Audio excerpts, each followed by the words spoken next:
The scary part about Liam Payne's 911 call, it's that it's staged. The 911 call is real, but the 911 call occurred after Liam Payne had already died. Hear what I'm about to tell you, okay? A very credible article in Argentina quotes that at about 5:01 p.m. Esteban, the hotel front desk manager, called 911 to request an ambulance. In that, he is quoted saying, "Hello, I'm calling from the Casa Sur Hotel in Palermo. We have a guest who is intoxicated by drugs and alcohol. When he is conscious, he's destroying the entire room. We need you to send someone, please." It said 3 minutes later, the city police personnel were assigned to the scene. At about 5:05 p.m., a patrol car arrives. Just 2 minutes later, the police reported that a person had fallen from the third floor and requested an ambulance as a priority. At about 5:12, the same arrived and confirmed the death. Let's go to the 911 call, and then I'm going to piece you some of the information that we have found thus far. Why this 911 call is just so off. Let's go. Hola, buenos días. Recién llamé que se me acordó. Llamo del Hotel Casa Sur Palermo, Costa Rica 6032. ¿Qué sucede en el lugar, señor? Bueno, tenemos un huésped que está sobrepasado de droga y alcohol. So let's stop right here on this 911 call. Of course, is in Spanish, but he says in the 911 call that they have a guest that is using drugs and alcohol. So already in this 911 call, they're saying that Liam Payne is using drugs and alcohol. How did they know that he was under the influence of drugs? That's the biggest question, right? It's one thing to say, hey, here's this hotel guest and he might be drunk, but they're not even saying that. They're saying he's using drugs and alcohol, which again, we know that he received some of these drugs from employees, right, of this hotel. So right then and there, that was a huge red flag. Now, let's keep going. Cuando está consciente, está rompiendo toda la habitación y bueno, necesitamos que manden a alguien, por favor. Bajo efectos de alcohol y estupefaciente, ¿no, señor? Sí, correcto. She asked him again to make sure that she understood the information, right? What was interesting about the call, and I think a lot of us kind of got right away, was that he was in and out of consciousness, and when he was conscious, he was tearing up the place, right?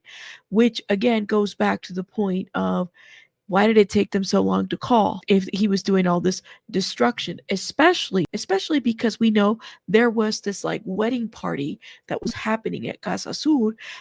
Brett Watson, who gave like an interview and basically accounted everything that he saw, that Liam Payne was there, that he had been in and out of the lobby, destroyed his laptop. We know that the laptop was destroyed because the destroyed laptop is actually mentioned in the prosecutor's website, that they were still trying to figure out how to get into it based on the recent media release, okay? Me dijo Costa Rica, ¿qué altura, señor? Discúlpeme.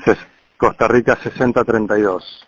Y necesitamos que nos envíen a alguien urgente porque, bueno, yo no sé si corre riesgo la vida del huésped. Está en una habitación que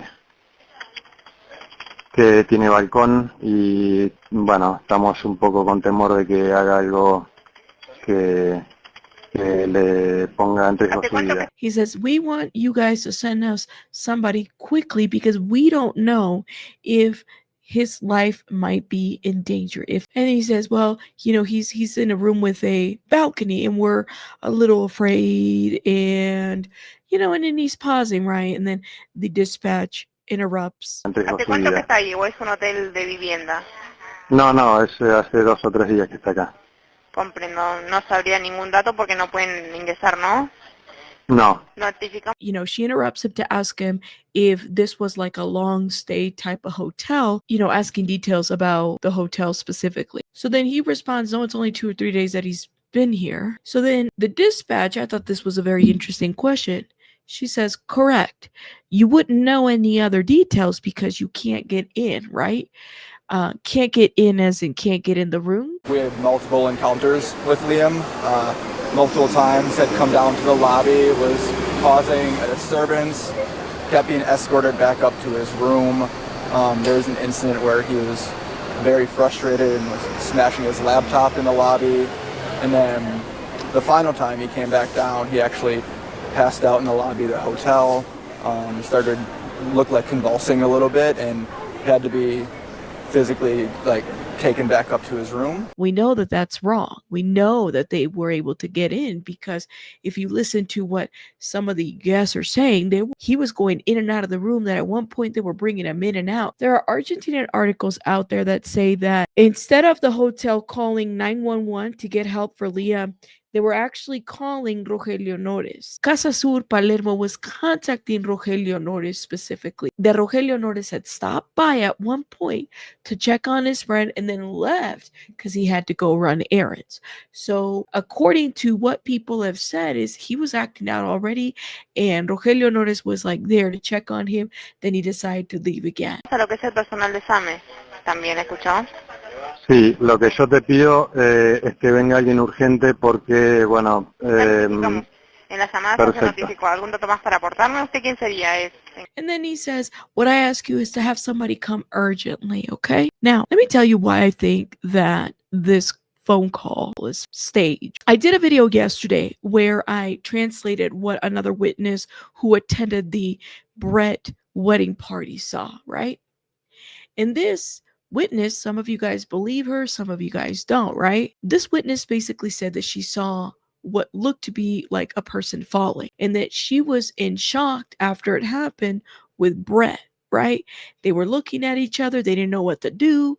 Then they had a moment to decide, do we go downstairs? What do we do here, right? So this woman that said that she saw what was going on and that she, they opened the balcony window to see what was going on, and they're asking him, hey, are you okay? Are you okay? Or nobody had called emergency services then, right? If you listen to what this witness says and the details that she gives, there would have been no way that they called 911 before Liam Payne fell. Everything that she witnessed, and that it took him a minute from my recording yesterday, and I'm going to play this part right here. This is the part where she basically says that they decide to go downstairs to inform the guests about somebody throwing themselves off this balcony, and somebody there said, I just went to go let them know, meaning the hotel. Llego al lobby y le digo, chicos, se acaba de tirar alguien por el balcón. Y uno me dice, ¿qué? Y otro me dice, ya acabo de avisar. If that is the case, if it was the party guest that informed the hotel that somebody threw themselves off this balcony, then there is no way that Casa Sur called 911 prior to Liam Payne's death. There's no way. To me, it seems like they called after the fact, and they called solely to cover their asses. They knew what the hell was going on. They were trying to cover it up. They had too much going on. And then they said, no, we just gonna call. Now we're gonna call 911 and say, worried about his life. He's in danger. In this recording, the person giving the statement is saying, listen, I'm asking Brett if he's okay, if everybody's okay. And then it isn't until a minute later that police arrives. That's what she says on this recording. So there is no way that the police was already there. In my opinion, based on just the moving part, Casa Sur didn't call 911 until after Liam Payne had already fallen. Not before. Not even as a preventative thing. Nothing. They did nothing. They did it afterwards, and they did it to cover their asses, and they were very specific because they also lied in the 911 call. They said that they weren't allowed in the room, and we know that that's not true. It's a lot of different moving parts, and then the drug dealers are working within this hotel. Something doesn't make sense whatsoever. Time frame wise, I believe this 911 call was staged. But listen, that's just my opinion. You guys let me know your thoughts in the comments. You might have a difference of opinion. Shout out to you. I'll see you guys in the next one. Rabbits out. Bye, guys.